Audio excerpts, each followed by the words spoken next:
every day of the finest ingredients in health. Now I have a swell surprise.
Made fresh every day. What's going on, KC Fair Wrestling Takes fam? This your boy KC Fair Wrestling Takes. I know it's been a good minute. I have not done a review since AEW. I was supposed to do an NXT Go Home show. I really didn't feel right doing a No Surrender pay-per-view because I watched the show and I'm gonna be honest with you, No Surrender fell flat. There's a couple of decent matches last night, but I didn't want to butcher come on here and just be disrespectful to Impact because, you know, I like Impact, but last night's show was not good. It wasn't. It was a couple of good matches. I wish Private Party did win. But who else? That triple threat with your boy Chris Bay and them was really good. That was a good match. And the 6 women tag team match with Jazz and Deonna Purrazzo and all them. I think Deonna Purrazzo was in that match. I might be wrong. I think she was in that match. That was a good match. And the cousins going at it. Everybody else just was a waste of time. Everybody, including the main event. And I like Rick Swann, but even him and Tommy Dreamer, that wasn't the main event. I'm just trying to tell you, it wasn't. You know, like I said, I respect Impact for actually giving us a shot with the main title, but that just was not main event worthy. I'm serious. So that's my take on No Surrender last night. For me, the pay-per-view was a 3 out of 10. It just was not good. Now, this is NXT TakeOver Vengeance Day, or whatever you want to call it. It's like basically a replica to today was Valentine's Day, so they said let's call it TakeOver Vengeance Day. Now, I have not been watching NXT as of late. I'm missing it on purpose because I haven't been feeling what Triple H and them has been bringing to the table. I feel like Triple H and them just really didn't give a crap. Now, after tonight, I got to give Triple H and them 100,000% correct. They put in a full effort tonight. Dang near every match was stellar. Every match, I give everybody props. From the women's tag team to Johnny versus Kushida, to the men's tag team, to the women's triple threat, to the main event. Everything was on point tonight. Everything. The results, I predicted it. I got everything 100% correct, on the money. Now, at the end of the main event, I didn't see that coming. I was not thinking about the Undisputed Era coming to pieces, but I guess this is Triple H's last leg to stand on because this is a direct shot at AEW letting them know we still on Wednesday nights too. Y'all might be winning in the ratings every week, but we still on Wednesday nights too. And they let everybody know with this situation that took place after the main event, we still here. Now, I personally feel NXT needs to move to another night. NXT needs to move to Tuesday nights. This way, NXT and AEW can grow. AEW is doing everything in their power to get past the million man mark, where they're getting 1 million views on a regular basis. You know, that's what they're hoping for, and I believe they will. And NXT, it just seems to be hanging on by a thread, by barely doing 500,000 each and every week. Now they might do 600 here and 700, but like I say, For me, I want NXT and AEW both to grow. Now, I got my beef with Vince McMahon because I seen some stuff uh, going down. Somebody came out and said that they loved one committed suicide by some foolishness that took place. It was some molestation that was going on under Vince McMahon's watch, and they allowed that mess. And I'm like, I say, man, see, this the part that makes me just like, man, like why, Vince, like why, you know what I'm saying? But anyway, man, I'm not here to bash them. I'm gonna give him props tonight. Tonight was a great show. This is the best takeover in a long time. Like I said, I've been watching takeovers for a long time, and every takeover I've seen up to this point fell flat. They just fell flat. I just felt like Triple H didn't really know what they was doing. Felt like they just was out of touch with everything. They just doing things just to be doing things. Tonight's show, they let you know that we still a wrestling show. They let you know that if we want to put on a great pay-per-view, we can put on a great pay-per-view, and that's exactly what they did. Let's go ahead and start off the opener. We had Dakota Kai and Raquel Gonzalez taking on the tag team of Shotzi Blackheart and Ember Moon. This was a phenomenal women's tag team match. For me, the standout was Ember Moon. Ember Moon, listen, let me tell you something. For somebody who tore her ACL and Achilles at the same time, chasing around that dumb man 24/7 title, you wouldn't think that the girl would come back being this great of a wrestler. This woman is great. And I think that's a good thing by Triple H putting Shotzi Blackheart with her because, see, now they can wrestle off of one another. Raquel Gonzalez and Dakota Kai have been impressing me for a long time because I really didn't know what I was getting from Dakota Kai. I really didn't. Dakota Kai has improved so much in the ring, man. It don't even make no sense. I said this young lady is great. And Raquel coming in, doing what she needed to do. Listen, these four women, they tore each other up. And I was watching this match and I said it. I said Dakota Kai and Raquel Gonzalez was going to win this match. But they really did make you think that Shotzi Blackheart and Ember Moon had a legit shot of actually pulling the upset. But they didn't. Raquel Gonzalez and Dakota Kai win the Females Dusty Classic War, which guarantees them a shot at Nia Jax and Shayna Baszler whenever they want. I believe that's going to take place at WrestleMania.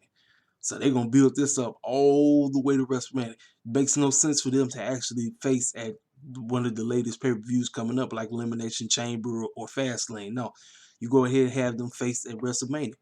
And at WrestleMania, if Vince and Triple H are on the same page, you have the girls from NXT go over. It makes perfect sense. You have Raquel Gonzalez and Dakota Kai win those titles. Now, there's a monkey wrench that's being thrown in there. Remember, because of what happened on Monday night, both Naomi and Lana, they actually got a tag team title shot. So, will it be a triple threat? I don't know. I have no idea. We'll find out when that time comes. But congratulations to Raquel Gonzalez and Dakota Kai. These two young ladies, they impressed me a lot tonight. Like I said, the standout for me was Ember Moon. Ember Moon was she was doing all kind of crazy stuff in this match. And like I said, Shotzi Blackheart, like I said, that's the one who they pushing to the moon. Listen, I believe this is what they need to do. If Shotzi Blackheart is going to be a potential NXT Women's Champion, what you need to do is you need to keep her with Ember Moon until that time comes. Until that time comes, then, you know what I'm saying? Because right now, they look like they have no idea who they want to put the title on because Io Shirai is still running the show. So, like I said, great match. Like I said, let's move on to the next match. Sheeta versus Johnny Gargano. Now, they showed them in the back. Like they was all like team up the way, which is Johnny Gargano, Candice LeRae, Indy Hartwright, and what's the boy name? What's that boy name? Forgive me, y'all. I'm supposed to know this. You know what I'm talking about? Austin Theory. Austin Theory, right? So they huddle up, talk about acting like, oh yeah, I got this in the bag, I got this in the bag. So as they're walking out right. Next thing you know, you see Austin Theory get pulled to the side. That's because Dexter Loomis had kind of kicked after him. So the three of them walk out there, and they stand out there looking like they celebrating. But then Johnny just turned around. He like, wait a minute, where's Austin Theory at? And they was looking around like, we don't know what happened. So he told the ladies to go back there. He said, I got this on lock. Let me tell you something, man. A lot of fans was upset because they wanted to see Sheeta win this match. I understand why you wanted to see him win this match, but I know he wasn't winning. Listen, y'all should already know how Triple H get down. Come on now, this is not rocket science. We already know. Listen, I know you wanted to see the man win, but I knew the man wasn't winning. I know how this stuff worked. Johnny Gargano right now, like for me, I personally think he's a clown as a heel. I think he's very silly. I don't take him serious at all as this heel run. Triple H and them is putting all the money in him. They putting all the money and all the time and energy into this heel run. I kind of saw classic Johnny come out this match. Now, I've seen some cats online talk about this match was hot garbage. I don't think so. This match is pretty good. They made you think Sheeta had this match on lock.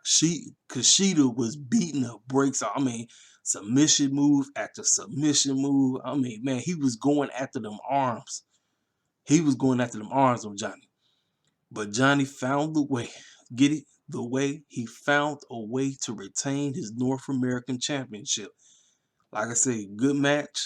I know fans is upset because they wanted Kushida to win, but I knew that boy wasn't winning. I already do. Johnny's going into the WrestleMania season with that title now. Whether or not he drop it at the WrestleMania pay-per-view, whenever that time is, so be it. But that boy, he still retained. So we move on. Now we get to the men's tag team. Now, MSK, formerly known as the Rascals, went against the Grizzly Young Veterans. Now, I forgot about this, but the Grizzly Young Veterans was in the finals last year and they came up short. Now, I didn't know that. I did not know that they came up short. Well, this match was very hard hitting. The name of the game was, what is MSK going to do? Because I said MSK was going to win this match, not knowing that the Grizzly Young Veterans was in this predicament last year. So the fact that they made it to the finals back-to-back years, they came up short, it's kind of messed up on their end. But I know why Triple H and them did this, because these dudes just came in. They the new hot thing right now. So Triple H is trying to push them to the moon because they just left Impact. So now they in his courts right now. So he trying to groom them and everything. Like, obviously, so you know the name of the game. They get a guaranteed tag team title shot against Orny Lurkin and Danny Burch whenever that time is. So this match is pretty good. It's a very good men's tag team match. Like I said, it was all over the place. Cats doing moves on one another, beating up bricks off each other, tearing each other apart, doing what they needed to do. Good match. MSK, they come out with the victory. Like I said, they win the men's Dusty Rhodes Classic Cup. So that means, like I said, they get a shot at the tag team title, NXT tag team titles whenever they want. So here we go. So now we get to the women's triple threat. Io Shirai, Real Martinez, and Toni Storm. Mercedes Martinez, Toni Storm, Io Shirai basically gave you a women's tag team match. Don't need to say nothing.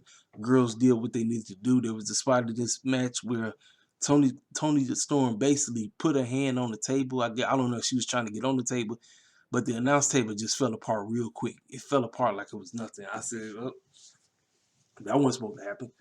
But I knew it. I said, like, even though the girls are good, Mercedes good and Toni Storm is good, but I'm like, Triple H and them really don't know what to do when it comes to who's next in line to take that title off of Io Shirai.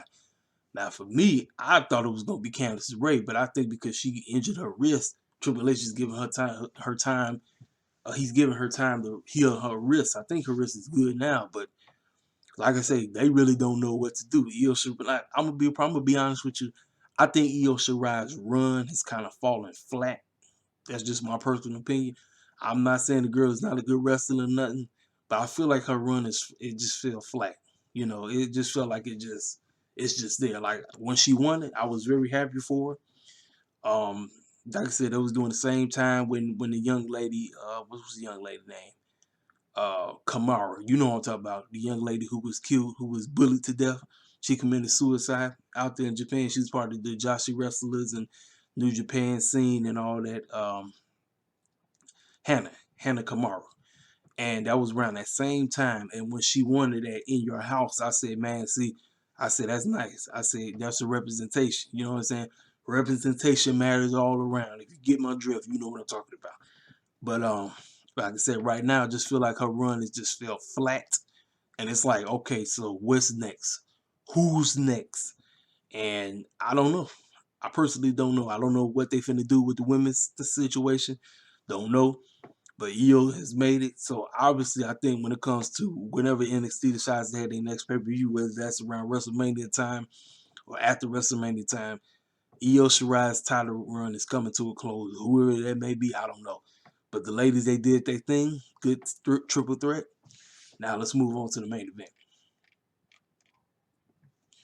Finn Balor versus Peter Dunn. NXT World Heavyweight Championship. Listen, this, like I say, NXT, they know how to have cats that just know how to beat the bricks off each other. These two young men tore each other apart, tearing each other up from limb. Peter Dunn, he always be out there trying to break somebody's hands. Listen, let me tell you something, man. This fool, if I was in that match and this fool tried to break my hands, that fool might be actually going home in a wheelchair. I'm not going. You ain't finna try to break my hands. I don't care if it's it's a kayfabe or not. I ain't going. And I'm glad Finn Balor was like, no, man, no. I mean, they ain't there broke the fool's hands like it was nothing. I mean, just bending the boy. Your fingernails ain't, your fingers ain't supposed to be bending back like that. I said, this fool crazy as a Betsy-bug. Peter Dunn is crazy. Crazy as that. And when you put him in the ring with somebody who just as crazy as he is, you can get a strong style, hard hitting match. These two, like I said with the women, just same thing. These two tore each other apart, kicked each other's head, kicked each other's teeth down each other's throat, beating each other up left and right. Made you think Peter Dunn was gonna walk out with this title. Did not happen. It did not happen. Finn Balor has retained again. Now it's funny, Edge claimed he was gonna be on the show. He wasn't there, but he did tweet saying, I'm watching this match. I'm like, this fool needs to quit. You know dang well Edge ain't going after no Finn Balor. I don't know why the clowns WWE is trying to tease that. We know dang well it's either Roman or Drew. And unfortunately, I feel like WWE's going to do the dumb route and go Roman Reigns, which is so stupid. I don't give a care what you WWE. I think, I don't want no Roman Reigns versus Edge. I don't. I know the promo is going to be great. I know the match is going to be great. I ain't trying to see that foolishness. I'm not. I am not trying to see that. It's only one fool that needs to be going against Roman Reigns, and that's Daniel Bryan. That's the only fool I want to see go against Daniel Bryan. Nobody else. But I feel like Vince and them gonna go Edge versus Roman. I'm just tell you right now. After the match, here come Danny Burch and Oni Lurkin, right? They come out there and they start beating the bricks off Finn Balor, right? So Finn Balor get beat up. Then Peter Dunn, he finally wake up. He start beating the bricks off Finn Balor. The three of them was beating the brakes off. Well, here you hear shock the system. Now, no Bobby Fish. Here come Adam Cole. Here come Kyle O'Reilly. And here come Roderick Strong. The three of them come out there to try to save the day, right? And they beat the brakes off of them and kicked them out the ring, right? So Finn Balor's still on the floor. Then he looked. Who's staring him in the face? Kyle O'Reilly, right? Kyle O'Reilly. And he kind of was like, oh, he thought Kyle O'Reilly was coming out there to lay him out, right? So he extended his hand out to him. And he picked him up. So they was like, oh, wait a minute. Is he joining the Undisputed Era? Like, what's going on? What the heck is going on? So they just standing there, right? Next thing you know, Adam Cole, Sweet Chin Music, Finn Balor, lay his butt out. I said, wow, didn't see that coming. But what I really didn't see coming, what was next? Y'all, I think we at the end of the Undisputed is near. Adam Cole, Sweet Chin Music, Kyle O'Reilly. Jealousy is about to destroy the Undisputed Era. Jealousy is what the storyline is now. It's jealousy. Adam Cole is jealous. I don't know why he's jealous. Makes absolutely no sense. I'm like, bro, you've been running this ship for like dang near 5 years now. And now you ready to destroy the ship that you ran. You the captain of the ship. And you jealous that one of the guys in your ship could possibly be NXT champion. That's what you going. You want to be. You want to stoop that low. And Roger Strong was standing there like shocked, like, whoa, what the heck? Like he didn't even know what to do. He couldn't contemplate it. He's just standing there. He's trying to understand. Like, wait, bro, what's going on? And Uncle said, Roger, let's go. Let's go. Roger was standing there. He was looking. He just looked confused. His two left shoes, like, dog, man. Like, oh my goodness. Let me tell y'all something. Triple H and them, they know that they know they still on Wednesday nights. That was a direct shot at Tony Khan to let Tony Khan and them know, oh, we still here. We still on. We still on Wednesday nights. And we might get some cats that might tune in on our show instead of watching y'all show. You know, like I said, to me it's stupid. Like I said, NXT need to move to another night, call it a day, but Vince don't want that to happen. So I'm sorry about that, y'all. I just hit yeah. But yeah, that was a direct shot. Let AEW know we still here. So let me tell y'all something. So WWE has spoke, NXT has spoke, even Impact has spoke. AEW, you are on the clock. You are on the clock. You got 3 weeks to build until Revolution show up. We got 3 weeks to build. AEW, you are on the clock. That's all I'm gonna say about that. So overall, this is a very good match, very good main event. Like I said, this is one of the best shows they put on in a long time. You know me, I take a dump. Like I said, if the show ain't great, I'm gonna take a dump on it. I don't give a crap. This show was great. I can't take a dump on this show at all. This was a great show. I give it an 8 out of 10. Best show in a long time. Like I said, it was way better than that foolishness that came on last night. Like I said, I like Impact, but Impact, I don't know what they was doing last night. Last night, I just felt like they just threw something together and said, let's just have a pay-per-view and call it a pay-per-view. And I personally feel like this is no knock against my man Tony Khan. I personally feel like Tony Khan had his hands on that episode last night. I feel like he had his hands on that pay-per-view. That pay-per-view had dang near several tag team matches. I said, man, this feel like Tony Khan that booked this show. I'm serious. Tony Khan, that's one of the biggest issues I got with Tony Khan. Listen, I know he loves tag team wrestling, and I'm glad he takes tag team wrestling serious. But I told you, man, I cannot take 5 billion tag team matches back to back to back to back to back. I can't. You got to spread that mess out. And like I said, my approximate tag team matches on the show, on the pay-per-view, I could deal with 3. I can't deal with no doggone 4, 5, 6, 7 tag team matches. I just can't. Because after a while, when you seen one tag team match, you seen it all. It's like, man, okay, what's the difference I'm gonna get in this match than I'm gonna get in this match? You basically getting the same thing, the flips and dives and the spot monkeys here, and then the miss pins and all this crap. You know, it's the same old, same old. No, I personally feel like Tony Khan had his ear on the handwriting that went down on NoSurrender last night, because that was just way too many tag team matches. Way too many. As like I said, that's not how you do a show. You don't need to have like 5 billion tag team matches. Tonight's show was a prime example. If you had 2 tag team matches, that's great. 1 male tag team match, 1 female tag team match. That is fine. That's the except. I would go with 3. 3 is my limit. I can't do 20,000 tag team matches. I just can't. But like I said, I know who Eli Drake is. I remember him being in Impact. Apparently, he done made his debut. He's going by LA Knight now or something like that. He's on NXT now. So I think he came from NWA. So because I remember him being on Impact, but then he ran over there to NWA. So now he is a WWE-ite now. Works for Vince and Triple H. And I also saw that Taya Valkyrie is joining her husband. She's going to be on NXT now. And I said, man, I knew she was going to go join her husband. It is what it is, you know. But like I said, that's my review, y'all. What y'all think? Y'all think the show was good? Did y'all like it? Let me know. If you didn't like it, let me know. Hit the comment section up. You know what to do. Share this video, like this video. Brand new to the channel, subscribe. You know what I'm saying? You want to chop it up with me? I'm on Twitter. Always, you know what to do. Hit me up at Caseyville Wrestler Takes, aka Marcel at Beats, BEATS 2 Blessing. You already know. Y'all know. Hit me up. Anyway, I'm gone. Holla at me.